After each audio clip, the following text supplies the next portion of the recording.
آغاز یک هفته دیگر رو با همه شما بینندگان عزیز شد باش میگویم. امروز 15 میلیون و ساعت به وقت پرک هفت است و حالا فرصت است که من برای شما اخبار تاجیکستان جان رو معرفی میکنم. برای اینکه روزتون رو با رادیو آزادی شروع میکنید البته منت داریم و حالا توجه نمایید به خبرها. شروع از امروز در تاجیکستان رجای محدودیت در بخش خدمت رسانی بیکار کرده شد. بعد تقریبا 2 ماه تنفس در کشور بازار و میمانخانه ها، آسایشگاه ها و مرکزهای تجارتی، آرایشگاه ها و طربخانه ها و برخی از دیگر انشاءات به کار آغاز نمودند. همچنین بیمارستان ها نیز به فعالیت مقرری خود برگشتند. بیماران کرونا ویروس را من بعد 2 بیمارخانه قره بالا و استقلال طبابت خواهد کرد. عبدالخلیل خالق زاده رهبر بیمارستان ابن سینا شهر دوشنبه خبر داد که روز 14 ایون آخرین مریضی کرونا ویروس را از این بیمارستان جواب دادند. وزارت تندرستی تاجیکستان گفت تلفات از کرونا ویروس نو به 50 نفر رسید. این وزارت روز 14 ایون با نشر بیانیه گفت که در یک شبانه روز گذشته 64 مورد ثابت شده کووید 19 را ثبت کرده است و در عموم تعداد گرفتاران به 5035 نفر رسیده است. از این میان 3409 نفر شفا یافتند. وزارت تندرستی میگوید که حکومت و وزارت تمام چاره‌ها را برای پیشگیری از کووید 19 و طبابت بیماران می اندیشند. کرونا ویروس نو که ماه دکبر در چین پیدا شد تا کنون 425,000 نفر را در سراسر جهان کشته به 7,500,000 نفر سرایت کرده است. آمار درباره بیماری را دانشگاه جان هاپکینز امریکا جمع می‌آورد. ضمناً بعد از آشکار شدن گرفتاری وزیر تندرستی قزاقستان با کرونا ویروس، سروزیر این کشور اسکر مامین گوشه‌نشین شد. سخنگوی سروزیر قزاقستان زرینه نورلان و روز 14 ایون در صفحه فیسبوک نوشت آزمایش نشان داد که مامین مبتلای بیماری کووید 19 نیست. سروزیر مامین همراه با وزیر تندرستی قزاقستان 14 ایون به ولایت جنوبی جامبول سفر کرده بود. گفته می شود که بیرتانوف گرفتاری کووید 19 و در بیمارخانه می باشد. طبق امور رسمی در قزاقستان نزدیک به 19,000 به کووید 19 مبتلا شده و 77 نفر هلاک گردیده است. روز 14 ایون وزارت بهداشتی ایران گفت که برای اولین بار در 2 ماه اخیر در این کشور در یک روز بیش از 100 نفر به هلاکت رسید. طبق گزارش وزارت دیروز در ایران 107 نفر فوت دیده، شماره هلاک شدگان به وجه عموم به 8837 نفر برابر شد. اصلا شماره گرفتاران در ایران به این ویروس به بیش از 187,000 نفر می رسد. و استاد مخصوصی مبارزه با کرونا ویروس در ازبکستان اعلام کرد که بعضی محدودیت‌ها از 15 ایون رفع گردیدند ولی وضع کرانتینی تا 1 آگوست دراز کرده شد. این خبر در سامانه ستاد جای داده شده است. کرانتین در ازبکستان 15 مارت اعلام شده بود. 30 می ستاد اعلام کرد که کرانتین تا 15 ایون تمدید می‌یابد. طبق اطلاع رسیده در ازبکستان نزدیک به 5,000 نفر گرفتاری کرونا ویروس می‌باشند. 19 نفر آنها فوت دیدند. حاجی عبدالخالق ولدی حاجی محمد صدیق سرکرده یک گروه قاچاقبر در زد و خورد شب 13 به 14 ایون در مرز نویه همدانی با افغانستان کشته شده است. در این باره خبرگزاری دولتی خاور خبر می‌دهد. این خبرگزاری با تکیه به کمیته دولتی امنیت ملی تاجیکستان نوشته است که این مرد 35 ساله ساکن ولایت تخار افغانستان یک گروه قاچاقبران را رهبری می‌کرده است. تصدیق درستی این معلومات از منابع مستقل امکان ندارد.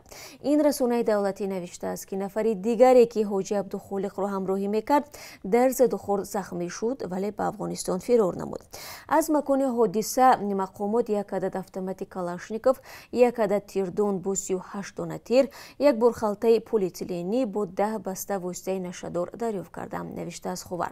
کمیته دولتی امنیت ملی تاجیکستان گفته است که به سوی دو قاچاقبر زمان تیر شدند که دعوت تسلیم شدن را رد نمودند. افغانستان با تاجیکستان بیش از 1400 کیلومتر مرزی دشوار نظارت دارد. در این خط مرز زود زد و خورد صورت میگیرد. бар асари сӯхтор дар як корхонаи коркарди нафт дар ноҳияи рӯдакӣ 5 амбори нафт нобуд шудааст. Дар Кумитаи ҳолатҳои фавқулодда рӯзи 13 июн ба радиозодӣ хабар доданд ки оташсӯзӣ рӯзи 12 июн дар корхонаи коркарди нафт дар ҷамоати Гулистон 10 километри пойтахт ба вуқӯъ пайваст ва пас аз 3 соат фурӯ нишонда шуд. 5 амбори гази моеъ нобуд шудааст, вале хушбахтона касе осеб надидааст. Сабаби оташсӯзӣ таҳқиқ мешавад. Дар хомӯш кардани оташи азим гурӯҳи зудамалии Кумитаи ҳолатҳои фавқулодда дар шаҳри Душанбе ва бо хадамоти оташнишонии ноҳияи рӯдакӣ сафарбар шуданд. Сокинони атрофи корхона мегӯянд садои баланди оташсӯзӣ ва таркиданҳо онҳоро нигарон кард. Дафтари матбуоти Кумитаи ҳолатҳои фавқулодда гуфт сабаби сӯхтор ва ҳаҷми зарар дар ояндаи наздик муайян мегардад. Як ҷавонзан дар клуб ки баъд аз моҷарои хонаводагӣ худашро оташ зада субҳи рӯзи 13 июн даргузашт. Дар бораи марги Олиамо Очил вай 34 сола ки шаби 10 июн дар дохили ҳамоми хонаи худ қасди худкушӣ кардааст, хешовандон ва табибони бемористони вилоятии шаҳри Кулоб ба радиозодӣ хабар доданд. Ҷавонзани тоҷикро дар он рӯз бо бадани сӯхта ва дар ҳоли фавқулода вазнин ба бемористон оварданд. Анвар Исломов, муовини сартабиби бемористони вилоятии шаҳри Кулоб, рӯзи 12 июн дар суҳбат ба радиозодӣ гуфт, Олиаморо 96% баданаш сӯхт ки аз ин 10 ё 15%-ро ҷароҳатҳои дарунӣ ташкил медиҳад. Сабабҳои аниқи худкушии сокини деҳаи Сари Осиё дар Кулоб маълум нест, вале баъзе аз ҳамсоягону афроди наздик ба хонавода мегӯянд зоҳиран Олиамо баъди моҷарое бо шавҳар маводи сӯхтро ба сараш рехтаву худро оташ задааст. Ҳеҷ яке аз хешовандони ду тараф ҳозир нашуданд роҷеъ ба ин фоҷиа бо радиозодӣ суҳбат кунанд. Додсидонӣ дар ин замина парванда боз кардааст ва ҳодисаро таҳқиқ мекунад. Бино ба омури расмии солона дар Тоҷикистон то 400 нафар қасди худкушӣ ва ё худкушӣ мекунанд ва сабабҳои аслии он муноқишаҳои оилавӣ, зӯроварӣ ба зан ва беэътиноӣ ба ҳуқуқи онҳост. таҳқиқоти саросарӣ дар Тоҷикистон нишон додааст ки аз ҳар 10 зани шавҳардор камаш 3 нафари онҳо аз шавҳар хушунати ҷисмонӣ, ҷинсӣ ва ё равонӣ дидааст. Додгоҳе дар Тирана, пойтахти Албания, қарор кардааст ки шаҳрванди 24-солаи Тоҷикистон Комрон Зуҳуровро барои бозпурсӣ ба Олмон истирдод кунад. Вай ба таҳризӣ амали террористӣ аз номи гурӯҳи тундрави Давлати Исломӣ ё Доиш муттаҳам мебошад. Дар ин бора хабаргузории Associated Press рӯзи 12 июн иттилоъ дод. Додгоҳи ноҳиявии Тирана гуфтааст, Зуҳуровро бо сабаби эҳтимолан мавриди шиканҷа қарор гирифтанаш ба Русия ва Тоҷикистон намефиристад. Комрон Зуҳуров моҳи майи имсол бо дархости Олмон дар Албания буздошт шуд. Ӯ бо узвият дар гурӯҳи вайронгар муттаҳам аст. Қаблан бо айни чунин иттиҳом 4 шаҳрванди дигари Тоҷикистон дар Олмон буздошт шуданд. Дӯстонии куллии Олмон гуфт, онҳо моҳи январи соли 2019 ба гурӯҳи тундрав шомил шуда дастури ташкили ҳамлаҳои террористӣ ба иншооти низомии амрикоиро дар Олмон иҷро мекарданд. Вакили дифои Зуҳуров Аслан Дуджанӣ дар додгоҳ гуфтааст, нафари зери ҳимояти ӯ иттиҳоми тафтишоти Олмонро рад кардааст. Дуджанӣ гуфтааст, пеш аз ҳабсаш Зуҳуров давоми 2 сол дар Олмон зиндагӣ мекард ва моҳи феврали имсол ба Албания барои дидани холааш рафт. Вакили дифои ҷавони тоҷик гуфт, ки ӯ худро ихтиёрӣ ба полис таслим намуд. Мақомоти Олмон рӯзи 15 апрел эълон карданд, ки 5 шаҳрванди Тоҷикистонро бо гумони таҳризӣ ва қасди ҳамлаи террористӣ дар сарзамини Рейни Шимолӣ, Вестфалия буздошт карданд. Яке аз ин гумонбарон 1 сол пеш боздошт шуда дар зиндон қарор дошт. шоми 13 июн мошини ҳомили ҷасади ҳоҷи Мурод Қаландаров, донишҷӯи тоҷик ки ҳангоми наҷоти кӯдаки дар об ғарқ шуда ҷони худро аз даст дод, аз шаҳри Уфаи Русия ба самти Тоҷикистон ҳаракат кард.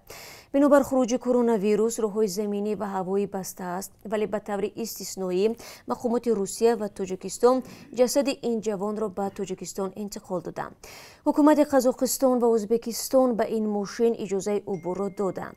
ҳоҷи Мурод Қаландаров рӯзи 7 июн 2 кӯдакро ҳамроҳ бо як дӯсташ дар дарёи Белая дар шаҳри Уфа аз ғарқшавӣ наҷот дод, вале худаш ғарқ гардид. مقامات روسیه و تاجیکستان عمل جوان توجیک را قهرمانی توصیف کردند و گفتند که به طور استثنایی طریق ماشین مخصوص جسد او را برای خاکسپاری به وطن می‌فرستند. سید اکبر قلندرов پدر حاجی مراد روز 14 ایون در صحبت به رادیو آزادی گفت 2 روز پیش راننده ماشینی را که جسد را باید به تاجیکستان می‌آورد بنابر تب داشتن از مرز قزاقستان پس گردانیده بودند. این بار به گفته او راننده عوض شد و ماشین دوباره راه برآمد. راه زمینی از اوفا به دوشنبه 2700 کیلومتر است و 37 ساعت طول می‌کشد. خانواده حاجی مراد قلندرов که دانشجوی سال اول دانشگاه کشاورزی باشقردستان بود در شهرک گنج‌آباد ناحیه رودکی انتظار جسد می‌باشند. و بینندگان عزیز وابسته به آنکه شما در روز اخیر می نویسید سر و صداها درباره آنکه از سر از امروز یعنی از 15 ایون مرزهای بین تاجیکستان و روسیه باز می شود تا کجا درست است، باید برای شما بگم که این خبر اساس ندارد و هنوز مرزها بسته باقی می مانند و پروازها بین این دو کشور نیز برقرار کرده نشدند. برای همین منتظر خبرهای رسمی باشید. اگر خبری در این زمینه شد ما حتما برای شما از همه پیش معلومات خواهیم داد. مسئولان ریاست کارهای داخلی دوشنبه گفتند مردی را که روز 11 ایون در محله سیرک پایتخت دختر جوان مهین اسرافیل را تحقیر کرده است دستگیر نمودند و او به میدان‌باشی متهم میباشد. پرونده عبدالغفور شریفی 45 ساله را برای بررسی به دادگاه ناحیه سینو فرستادند. مهین اسرافیل روز 12 ایون در فیسبوک با نشر ویدیو گفت مرد میان سال او را به هیچ سبب با توپ زد و سپس با گمان آنکه پومیریست دشنام‌های قبیح داد. به اطلاع رسمی شریپوف مسئول نظارت پرتوفگاه در یکی از کوچه‌های ناحیه سینو در وقت رخ دادن حادثه مست بوده است. ریاست کارهای داخلی دوشنبه شام 12 ایون در بیانیه رسمی نوشت در نتیجه پرسش گمانبر و جبردیده معین کرده شد که جوانزن هنگام پرتافتن پرتو واقع در کوچه سیدکینه پرتو خود را در جای مقرر نگردیده گذاشته است. این باعث با ایراد و دشنام و حقارت این مرد گردیده است. صباحت محمد علی و مسئول اداره کار با زنان و عائله چنین برخورد را با دختر جوان تحقیر همه زنها نامید و گفت باید پیش روی این گونه حادثه ها گرفته شود. و افزود از سوی دیگر بی‌طرفی اطرافیان باعث به افزایش چنین حادثه ها می شوند. این در حالی است که مهین اسرافیل میگوید وقتی مرد او را تحقیر و حتی به زدن تهدید میکرد چند مرد و زن در اطراف تماشابین بودند و کسی دخالت کردن نمیخواست. حادثه های مانند به این در تاجیکستان کم نیست. پلیس دوشنبه هر سری چند وقت خبر میدهد که جوانان و یا مردان را برای دشنام دادن دختران و زنان و یا بدرفتاری با آنها دستگیر و مجازات کرده است. ولی چیزی که در قضیه اخیر باعث به نگرانی بیشتری کاربران شبکه‌های اجتماعی گردید گویا پومیری بدبخت خطاب شدن دختر بوده است. موضوع محلگرایی در تقریبا 30 سال استقلال تاجیکستان در جامعه کشور مطرح است.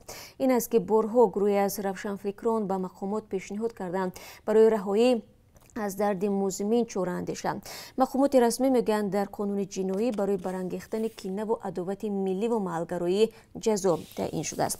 و بینندگان عزیز اکنون از قرب اسعار خارجی برای شما معلومات میدیم که از طرف بانک ملی چنین تعیین گردیده است. $1 10 سومانی و 29 درم است. 1 یورو باشد 11 سومانی و 64 درم را تشکیل میدهد. امروز قرب 1000 روبل روسی 148 سومانی تعیین گردیده است که نسبت آخری هفته گذشته 20 درم کمتر میباشد. خب بینندگان عزیز این چند خبری تازه بود که در صبح بر وقت من برای شما گفتم و با خبرهای نو من رسو 3 ساعت پس در همین جا شما رو منتظر خواهم بود و امیدوارم ما رو تماشا میکنید. تا اون دم خدا نگهدارتان و روزی خوب در پیش داشته باشید.